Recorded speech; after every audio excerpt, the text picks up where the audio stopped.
Hello friends, जेके गुरु education पर आप सभी का स्वागत है। दोस्तों, आज के क्लास में हम डिस्कस करेंगे 20 नवंबर का करंट अफेयर्स। करंट अफेयर के अलावा जितने भी इंपॉर्टेंट पॉइंट्स होंगे सारे को डिस्कस करेंगे। दोस्तों, आज का ये सेशन आगामी सभी तरह के प्रतियोगी परीक्षाओं के लिए महत्वपूर्ण रहेगा, तो वीडियो को ध्यानपूर्वक देखिए और वीडियो पसंद आता है तो लाइक और शेयर जरूर करना। दोस्तों, आप सभी को डेली कम से कम समय में ज़्यादा से ज़्यादा करंट अफेयर का क्वेश्चन कवर कराया जाता है। इसी तरीके से बेस्ट वे में करंट अफेयर कवर करने के लिए चैनल को सब्सक्राइब कर लीजिए और बेल बटन ऑन रखिएगा ताकि वीडियो आते ही नोटिफिकेशन आपको सबसे पहले मिल जाए। तो अब चलिए स्टार्ट करते हैं आज का सेशन। पहला क्वेश्चन है, 19 नवंबर 2022 को किस विषय के साथ दुनिया भर में विश्व शौचालय दिवस मनाया गया? तो देखिए, हर साल विश्व शौचालय दिवस 19 नवंबर को मनाया जाता है और 2022 का थीम है मेकिंग द इनविजिबल विजिबल।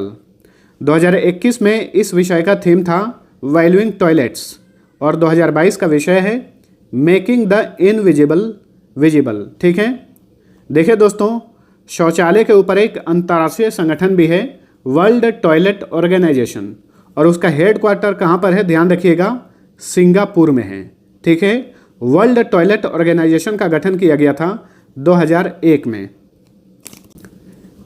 तेल और प्राकृतिक गैस निगम यानी ONGC के नए चेयरमैन कौन बने हैं? तो देखिए दोस्तों, ONGC के नए चेयरमैन बने हैं Arun Kumar Singh, option B right answer. और इस तरीके से 60 साल से अधिक उम्र में ONGC के चेयरमैन बनने वाले ये भारत के पहले व्यक्ति बन गए हैं। इनकी नियुक्ति की गई है 3 साल के लिए। ONGC की बात करें तो फुल फॉर्म होता है oil and natural gas corporation. इसकी स्थापना की गई थी 14 अगस्त 1956 को। मुख्यालय नई दिल्ली में है और ONGC के नए चेयरमैन कौन बन गए हैं? अरुण कुमार सिंह। कॉरपोरेट मंत्रालय के आंकड़ों के मुताबिक कोरोना काल के बाद नई कंपनियां खोलने के मामले में कौन सा राज्य पहले स्थान पर है? तो देखिए दोस्तों, कोरोना काल के बाद नई कंपनियों को ज़्यादा से ज़्यादा खोलने के मामले में पहला स्थान मिला है महाराष्ट्र को, ऑप्शन सी राइट आंसर। और इसी लिस्ट में उत्तर प्रदेश दूसरे स्थान पर है। महाराष्ट्र की 2 राजधानियां हैं, मुंबई है ग्रीष्मकालीन राजधानी और नागपुर है शीतकालीन राजधानी। महाराष्ट्र के मुख्यमंत्री हैं एकनाथ शिंदे और राज्यपाल हैं भगत सिंह कोश्यारी। परिवार नियोजन पर अंतर्राष्ट्रीय सम्मेलन 2022 कहां पर आयोजित किया गया? तो देखिए दोस्तों, हाल ही में परिवार नियोजन पर अंतर्राष्ट्रीय सम्मेलन आयोजित किया गया पट्टाया में। और पट्टाया कहाँ पर है? ये थाईलैंड में स्थित है। ठीक है, तो थाईलैंड के पट्टाया में परिवार नियोजन पर अंतर्राष्ट्रीय सम्मेलन का आयोजन किया गया था। परिवार नियोजन में excellence in leadership in family planning award प्राप्त करने वाला एकमात्र देश कौन बना है? तो देखिए दोस्तों, अभी हमने पढ़ा है कि परिवार नियोजन पर अंतर्राष्ट्रीय सम्मेलन थाईलैंड के पट्टाया में आयोजित किया गया और इसी सम्मेलन के दौरान भारत को एक पुरस्कार दिया गया, एक्सेल पुरस्कार। ठीक है, और इस तरीके से excellence in leadership in family planning award श्रेणी में एक्सेल पुरस्कार प्राप्त करने वाला भारत विश्व का पहला देश बन गया है। तो ऑप्शन ए सही उत्तर है। नेक्स्ट, कैम्ब्रिज डिक्शनरी का वर्ड ऑफ द ईयर 2022 कौन बना है? तो देखिए दोस्तों, कैम्ब्रिज डिक्शनरी ने 2022 का वर्ड ऑफ द ईयर घोषित कर दिया है और ये है शब्द Homer, option B right answer. ठीक है, तो होमर जो है ये कैम्ब्रिज डिक्शनरी का 2022 का वर्ड ऑफ द ईयर बन गया है। वहीं जो ऑप्शन ए नंबर पे है परमा क्राइसिस, ये कॉलिन डिक्शनरी का 2022 का वर्ड ऑफ द ईयर बना था, मैंने आप सभी को बताया था। वहीं होमर जो है ये कैम्ब्रिज डिक्शनरी का 2022 का वर्ड ऑफ द ईयर बना है। हाल ही में 8वीं नॉर्वे भारत संयुक्त कार्य समूह समुद्री बैठक कहां पर आयोजित की गई? तो देखिए दोस्तों, नॉर्वे भारत संयुक्त कार्य समूह समुद्री बैठक का 8वां संस्करण आयोजित किया गया मुंबई में, option C right answer. Norway की कैपिटल है ओस्लो। देखिए दोस्तों, शांति के क्षेत्र में नोबेल प्राइज ओस्लो में दिया जाता है, बाकी के अन्य 5 क्षेत्रों में नोबेल प्राइज कहां पर दिया जाता है? स्टॉकहोम में, जो कि स्वीडन की कैपिटल है। नॉर्वे के वर्तमान में सम्राट हैं हेरल्ड 5वें, प्रधानमंत्री हैं जोनास गहर स्टोर, यहाँ की संसद का नाम है स्टोर्टिंग और नॉर्वे की मुद्रा का नाम है नॉर्वेजियन क्रोन। ठीक है, क्रोन जो है ये डेनमार्क की भी मुद्रा का नाम है, याद रखिएगा। और एक मुद्रा चलता है क्रोना, क्रोना ये स्वीडन की करेंसी है। हाल ही में किस राज्य सरकार ने रामायण और महाभारत सर्किट बनाने का निर्णय लिया है? तो देखिए दोस्तों, हाल ही में उत्तर प्रदेश की सरकार ने राज्य में रामायण और महाभारत सर्किट बनाने का निर्णय लिया है। हाल ही में उत्तर प्रदेश की सरकार ने अपनी नई पर्यटन नीति लॉन्च की है। इसी नीति में कहा गया है कि रामायण और महाभारत सर्किट बनाया जाएगा उत्तर प्रदेश में। उत्तर प्रदेश की राजधानी है लखनऊ। यहाँ के चीफ मिनिस्टर हैं योगी आदित्यनाथ और यहाँ के राज्यपाल हैं आनंदीबेन पटेल। इसरो ने निजी क्षेत्र द्वारा यानी प्राइवेट कंपनी द्वारा विकसित भारत का पहला रॉकेट विक्रम एस, जिसका नाम है, इसे 18 नवंबर को कहाँ से सफलतापूर्वक लॉन्च किया? तो देखिए दोस्तों, ध्यान रखिएगा, निजी क्षेत्र द्वारा विकसित भारत का पहला रॉकेट कौन सा है? इसका नाम है विक्रम एस और इसे किस कंपनी ने बनाया है? स्काई रूट ने, जो कि भारत की एक प्राइवेट अंतरिक्ष एजेंसी है, स्काई रूट एरोस्पेस। ठीक है, इसी के द्वारा ये बनाया गया रॉकेट है और हाल ही में इसरो ने 18 नवंबर को इसे श्रीहरिकोटा से सफलतापूर्वक प्रक्षेपित किया। Option C right answer. Sriharikota के सतीश धवन स्पेस सेंटर से इस रॉकेट को लॉन्च किया गया। इसरो की बात करें तो फुल फॉर्म होता है इंडियन स्पेस रिसर्च ऑर्गेनाइजेशन। इसकी स्थापना की गई थी 15 अगस्त 1969 को। इसरो का मुख्यालय बेंगलुरु में है।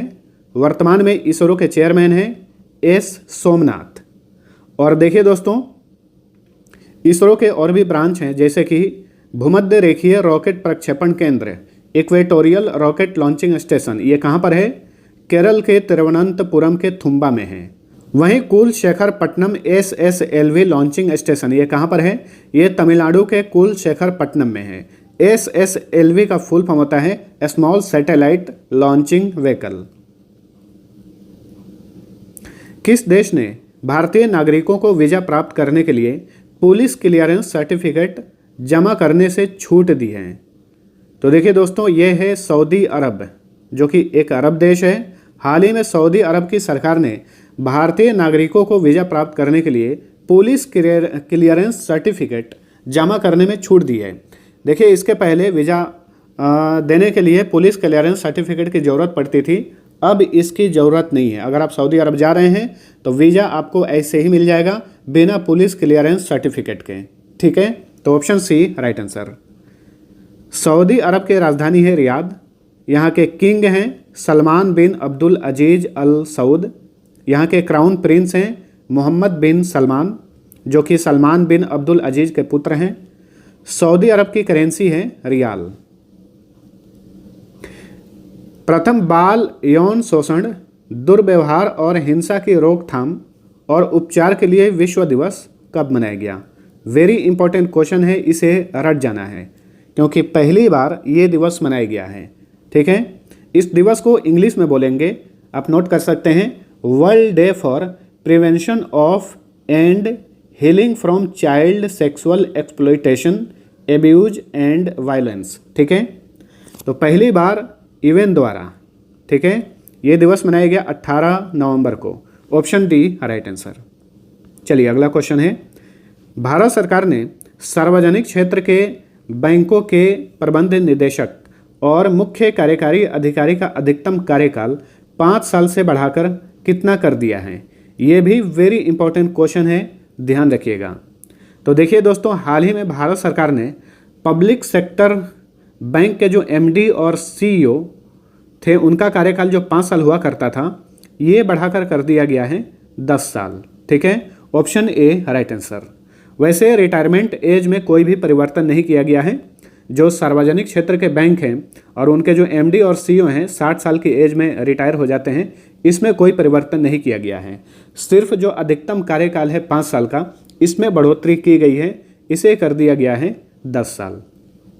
अब ये बताइए, वर्तमान में भारत में सार्वजनिक क्षेत्र के कुल बैंकों की संख्या कितनी है? 12।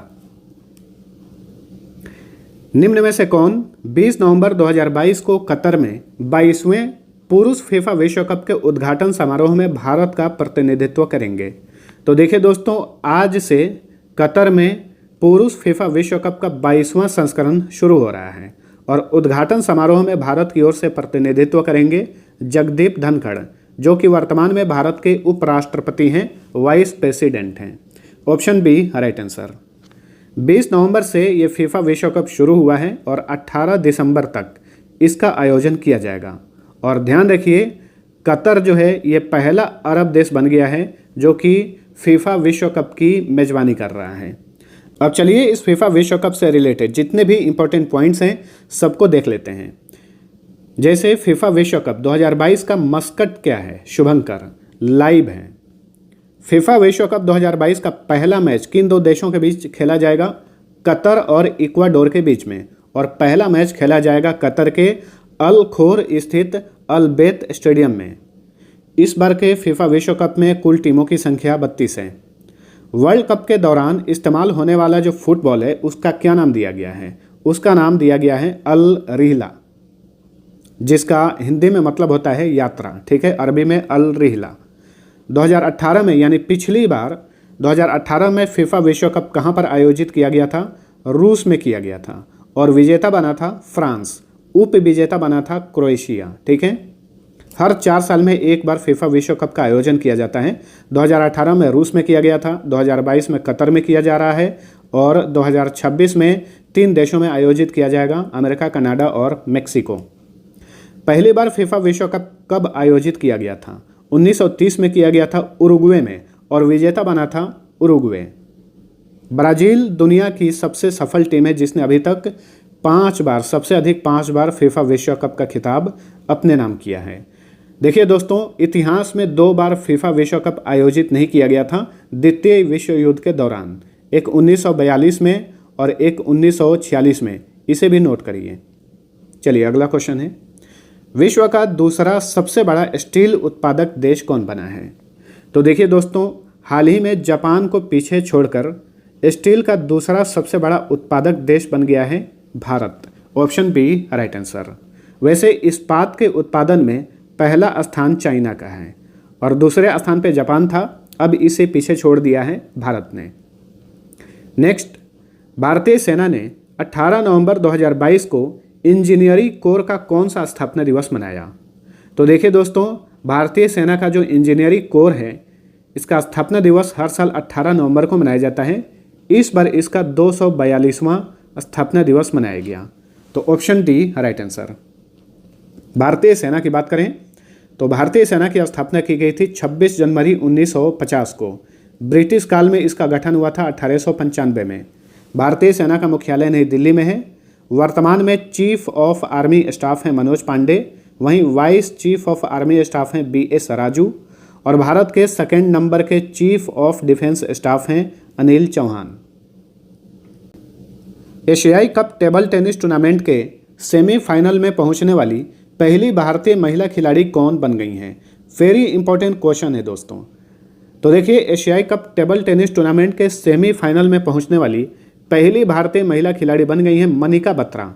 Option C right answer. ठीक है, देखिए ये क्वेश्चन इस तरह से भी पूछा जा सकता है कि एशियाई कप टेबल टेनिस टूर्नामेंट में कांस्य पदक यानी ब्रॉन्ज मेडल जीतने वाली पहली भारतीय महिला कौन बनी है?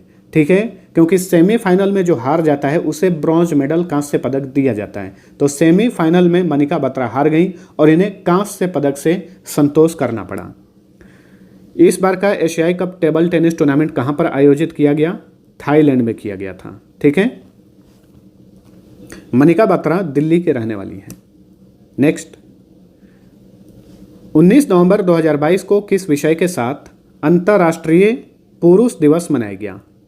तो हर साल इंटरनेशनल मेंस डे मनाया जाता है 19 नवंबर को और 2022 का विषय है helping man and boys.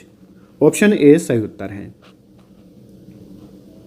State bank of India ने भारत में सौर परियोजनाओं के वित्त पोषण के लिए जर्मन विकास बैंक KfW के साथ कितने मिलियन यूरो के ऋण समझौते पर हस्ताक्षर किए हैं?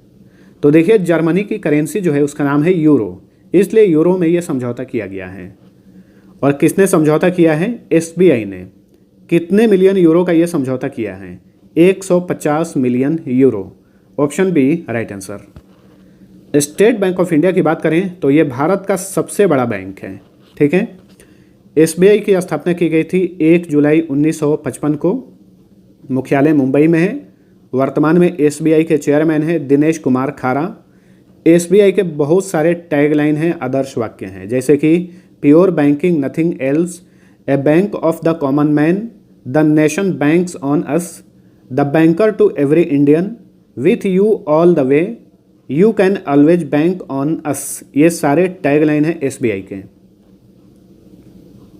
नेक्स्ट, भारत के किस शख्सियत की याद में हर साल 19 नवंबर को राष्ट्रीय एकीकरण दिवस मनाया जाता है या फिर कौमी एकता दिवस? तो देखिए दोस्तों, यहाँ पे कंफ्यूज नहीं होना है। भारत में हर साल नेशनल यूनिटी डे यानी राष्ट्रीय एकता दिवस 31 अक्टूबर को मनाया जाता है सरदार वल्लभ भाई पटेल के जयंती के अवसर पर। ठीक है। तो ये है राष्ट्रीय एकता दिवस और ये है राष्ट्रीय एकीकरण दिवस। तो राष्ट्रीय एकीकरण दिवस हर साल 19 नवंबर को मनाया जाता है भारत की प्रथम प्रधानमंत्री इंदिरा गांधी के जयंती के अवसर पर। ठीक है। तो option D right answer. Indira Gandhi Bharat की पहली महिला प्रधानमंत्री थी। इसके अलावा इंदिरा गांधी को 1971 में भारत रत्न दिया गया था, इसे भी ध्यान रखिएगा। कितने स्कूल राष्ट्रीय स्वच्छ विद्यालय पुरस्कार 2021-22 के विजेता बने हैं? तो देखिए दोस्तों, इस बार जो है कितने स्कूलों को राष्ट्रीय स्वच्छ विद्यालय पुरस्कार 2021-22 प्रदान किया गया है? तो कुल 39 विद्यालय को 2021-22 का राष्ट्रीय स्वच्छ विद्यालय पुरस्कार दिया गया है। किसने दिया है? तो देखिए, राष्ट्रीय शिक्षा राज्य मंत्री हैं डॉक्टर सुभाष सरकार, उनके द्वारा दिया गया है। वैसे केंद्रीय शिक्षा मंत्री हैं वर्तमान में धर्मेंद्र प्रधान। देखिए दोस्तों, ये जो 39 पुरस्कार दिया गया है, इसमें 5 पुरस्कार जो है राष्ट्रीय श्रेणी में दिया गया है और बाकी के 34 पुरस्कार जो हैं समग्र श्रेणी में दिए गए हैं। राष्ट्रीय श्रेणी में जो पुरस्कार दिया जाता है उसके तहत 60,000 रुपये की इनामी राशि दी जाती है। वहीं जो समग्र श्रेणी में पुरस्कार दिया जाता है उसके तहत 20,000 रुपये की इनामी राशि दी जाती है। तो दोस्तों, ये था हमारा आज का करंट अफेयर। वीडियो पसंद आया है तो लाइक और शेयर जरूर करना। अब चलिए मैं आप सभी से एक क्विज पूछता हूँ, उसका आंसर कमेंट करके बताइए। वर्तमान समय में असम के गवर्नर कौन है? वर्तमान में असम के गवर्नर कौन है? नीचे कमेंट करके बताइए। तो चलिए मिलते हैं अगले वीडियो में, तब तक के लिए टेक केयर।